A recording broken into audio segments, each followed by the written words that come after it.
de la dernière heure. Est-ce qu'il était temps d'en parler pendant cette période du mois de décembre?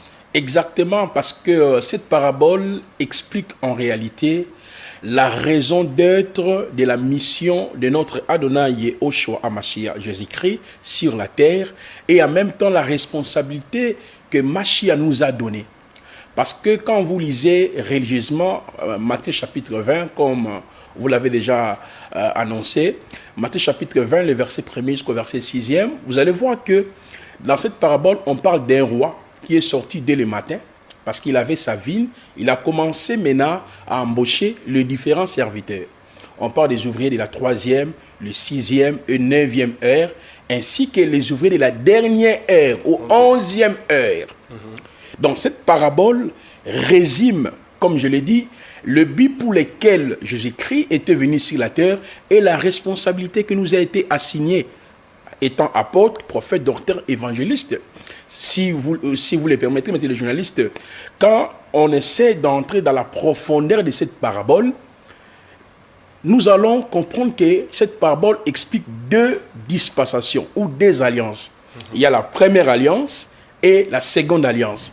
Parce que lui-même, Yehoshua dit dans Matthieu chapitre 13, depuis le verset 34 à 36, « J'ouvrirai ma bouche, je parlerai en parabole, j'annoncerai des choses cachées depuis la fondation du monde. » Tel que je suis là, le Seigneur m'a établi étant ouvrier du soir ou ouvrier de la dernière heure, dans le but de répéter le fondement qui nous a été transmis. C'est pour cela qu'on parle des ouvriers de la 3e, 6e, 9e heure, qui représentent, ces ouvriers-là, représentent la dispensation de l'Ancien Testament. Maintenant, les ouvriers du soir, ou de la 11e heure, ou de la dernière heure, parce que dans la Bible, il y a ce qu'on appelle la loi de la première occurrence. Cela veut dire quoi? Là où les mots, ou l'expression, ou les termes a été utilisé pour la première fois. Par exemple, dans la parabole, on parle des ouvriers de la dernière heure. L'expression dernière heure, pour la première fois, nous la retrouvons dans le Sefer Bereshit, c'est-à-dire dans le livre de la Genèse.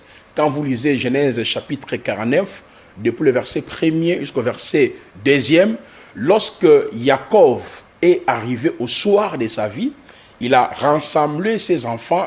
Il dit, rassemblez-vous et je vous annoncerai les choses qui doivent arriver dans la suite du temps. Le terme suite du temps, ça vient du mot hébraïque qu'on appelle acharit. Acharit qui veut dire la suite des événements. Acharit